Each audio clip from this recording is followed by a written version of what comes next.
Hi everyone, and welcome back to Faith and Flour. I'm Robin, and in today's video I'm going to be showing you how I batch cooked 3 delicious meals from this Cook Once Eat All Week cookbook by Cassie Joy Garcia. I have been enjoying preparing meals ahead of time using the batch cooking method by this author. And so basically she takes 3 main ingredients, and this week is week 4, so we're using ground beef, broccoli, and Yukon Gold potatoes, along with a list of other ingredients that are very easy to find at the store, and many of them are things that you already have in your pantry. She also includes 2 bonus dinner options, so if you want to go ahead and prep 5 for the week, she's got you set up for that too. I love her prep day instructions. They're so concise and easy to follow. She really has it well thought out so that you're moving along, you're not wasting any time, and I was able to get everything done in about an hour and a half. The recipes for this week are bacon burgers with broccoli and twice baked fries, Picadillo tacos,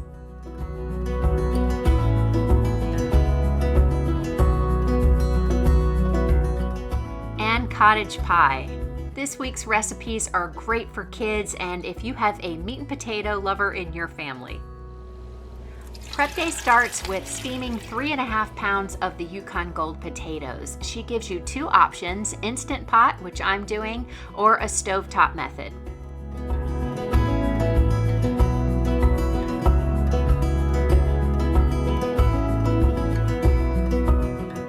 The rest of the potatoes are going to be cut into wedges and made into fries.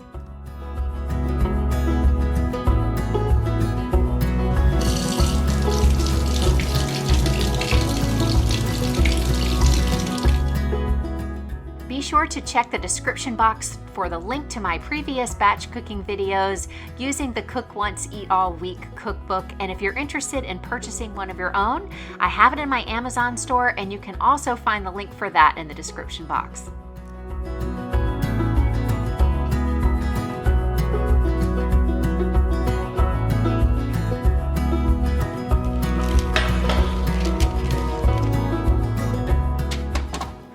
Potato wedges on a parchment-lined baking sheet, drizzle them with olive oil, sprinkle with some salt and pepper, and toss to coat. She suggests doing this in a bowl and transferring them to the baking sheet, but doing it this way skips one step and you'll also have one less bowl to clean.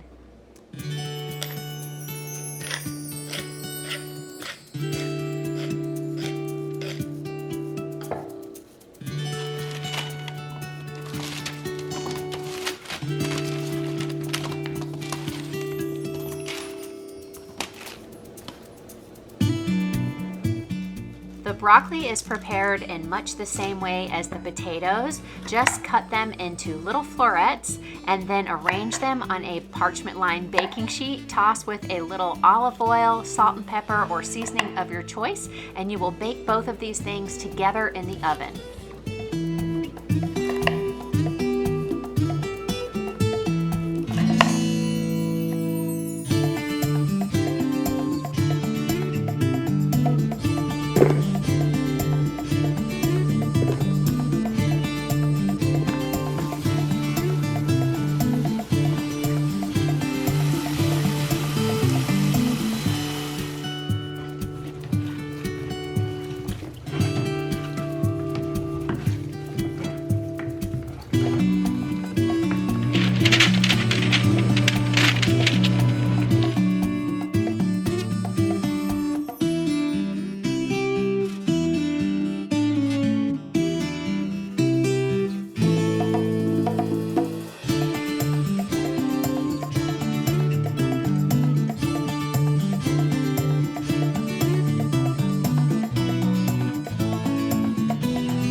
The fries roast alongside the broccoli, and while they are doing their thing in the oven, the potatoes that we're steaming in the Instant Pot are ready. They're super easy to peel, but they're really hot, so I'm going to set them out on the counter so that they can cool, and while they are doing that, I'm going to start preparing the burgers. The ground beef is seasoned with Dijon mustard, garlic powder, sea salt, black pepper, and coconut aminos, which is a substitute for soy sauce. I didn't mention at the beginning that the entire recipe book is gluten-free, but this is one of the only substitutes that I have found that the average person who eats gluten might not know about. So if you enjoy gluten, you will still love this cookbook. In fact, you probably won't even realize that the gluten is missing. The rest of the ground beef is going to be browned on the stovetop with just a little bit of salt and pepper. I'm going to return to forming the beef patties a little bit later. My meat was still just a little bit frozen, so leaving it out on the counter will make it a little bit easier to work with.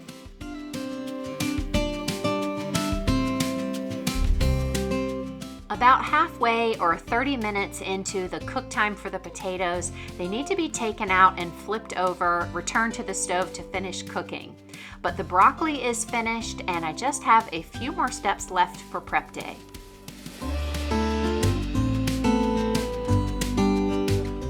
Three cups of the roasted broccoli will go into a container labeled burgers and the remaining 2 cups in a container labeled cottage pie.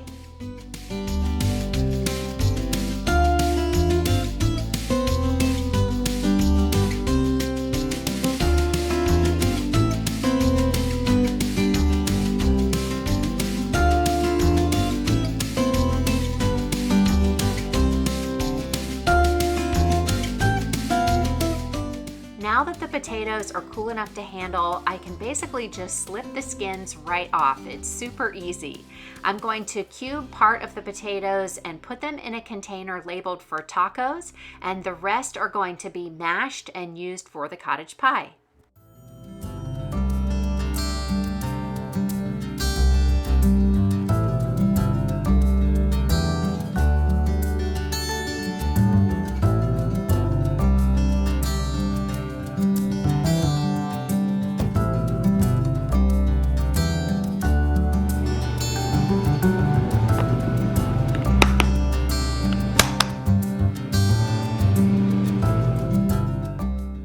Fries are finished baking, and so while I let them cool, I'm going to get started on the mashed potatoes.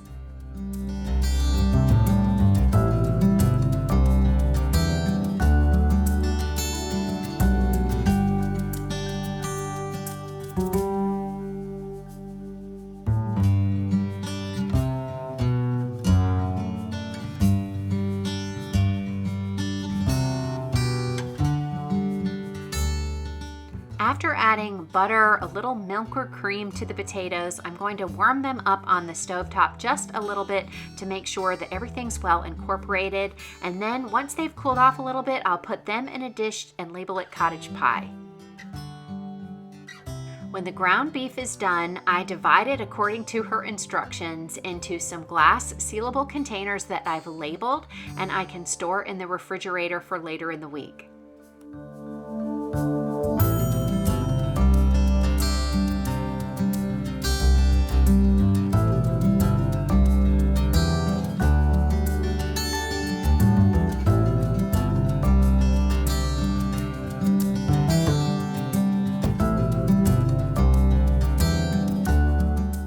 Back to the burger patties. I'm just going to mix in all of those seasonings with my hands and then form them into 4 equal-sized patties, put them in a glass container, and store them for later in the week as well. I put a piece of parchment paper between the patties just to keep them from sticking.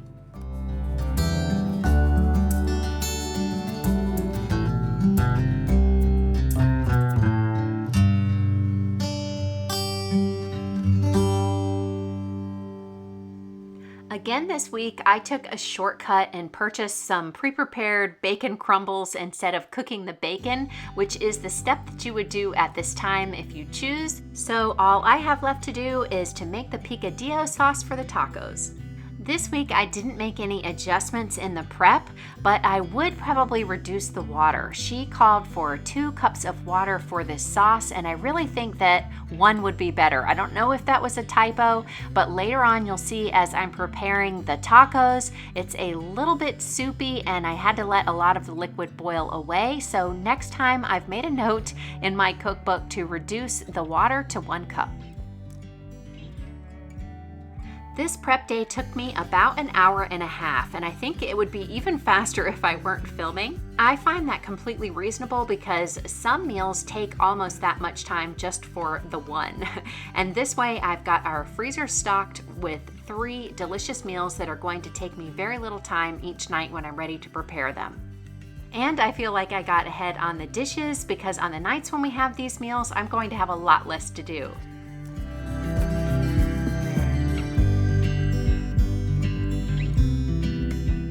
Prep time for the burgers, broccoli, and fries was just 20 minutes and the cook time 15. I had some help, so while Patrick was grilling the burgers, I was inside roasting the fries and the broccoli once again for a few minutes and getting all of the toppings ready. We had our burgers over the 4th of July weekend, which was perfect, and so that's why we decided to serve them on buns. Peyton had a gluten-free bun and the rest of us just had a traditional wheat one. These were seasoned really well. Everybody enjoyed them, especially along with the fries and the broccoli. It was a hit.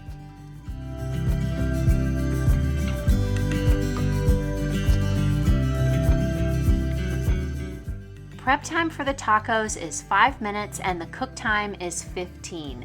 And as I mentioned earlier, it took me a little bit longer because I needed to boil away some of the liquid from the Picadillo taco sauce. You basically just add your sauce, your meat, and your potatoes to the pot and warm everything through. And because it was a little bit on the soupy side, I wanted to boil away some of the liquid, but next time I will use less water and I think it will take less time. Fresh cilantro is called for to add to the tacos, and it really makes a huge difference. It's a step I definitely wouldn't want to skip. So I prep that along with some toppings for our tacos.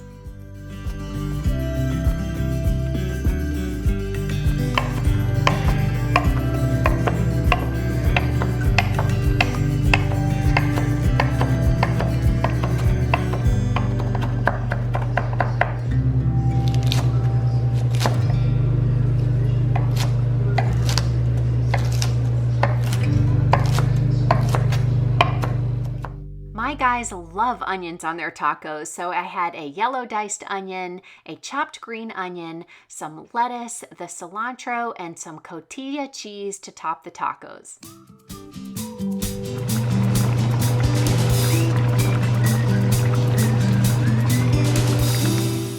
While the tacos were simmering away, I was preparing the corn tortillas. You roast them over the open flame of your gas stove. I learned this from the Pioneer Woman. Charring them a little bit like this gives them so much flavor and texture. And Patrick decided to come in and help me out with this, so as soon as he arrived on the scene, things got a lot more fun.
In addition to the toppings that I showed you, we also use this corn and chili salsa that we get from Trader Joe's.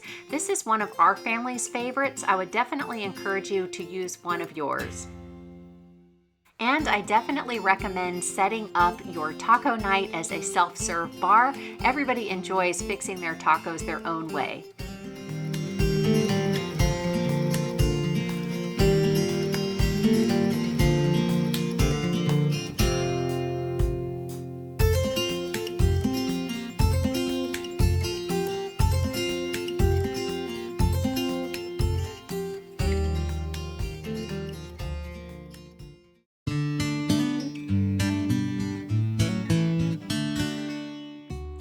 Cottage pie takes only 10 minutes of prep and the cook time is 30 minutes.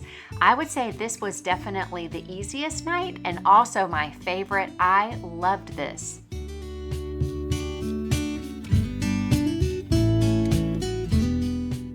I recommend combining all of the ingredients in a large Dutch oven if you have one. This makes it a really simple one-pot meal. If you don't, you can transfer everything to a casserole dish before you top it with the potatoes, but skipping that step will save you some dishes. It just takes a few minutes to combine the ground beef, broccoli, and frozen peas and carrots. Then you add the tomato paste, red wine, beef broth, some salt, Italian seasoning, garlic powder, onion powder, a little black pepper, and let it simmer.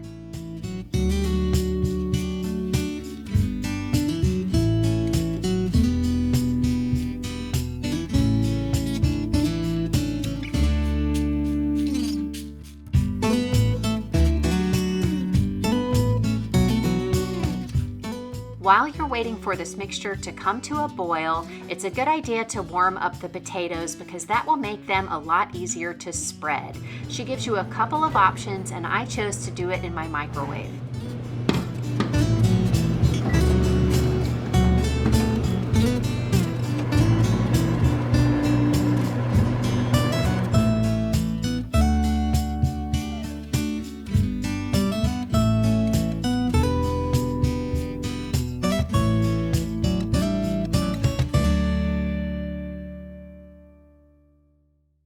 After everything is assembled, you'll just bake it for 30 minutes and you are free to do whatever you like during that time. I got all of the dishes done so that after dinner, everybody puts their own plate in the dishwasher and the kitchen is finished.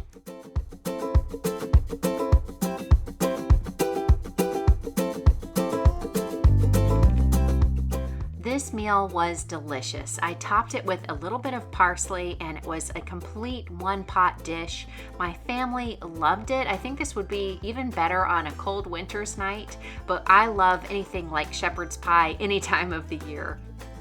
This dish also really made a double portion. We can have the second part of this on another night and have a whole nother meal complete. Every recipe this week got a thumbs up from my family, and once again I'm encouraged to try another week. So if you guys want to see more, let me know in the comment section. If you are looking for some new meal prep ideas and a fresh approach to batch cooking, then I think you'll really like this recipe book. I got my first copy from the library. I loved it so much that I bought one to keep. If you enjoyed today's video, be sure to give me a thumbs up. It really helps out my channel. And if you're new here, I want to invite you to subscribe. It's easy, it's absolutely free, and if you activate the bell icon, you'll get a notification so that you don't miss out on any of my new videos. Thank you for spending your time with me today. I look forward to talking with you in the comments, and I'll see you in the next video. Have a wonderful week.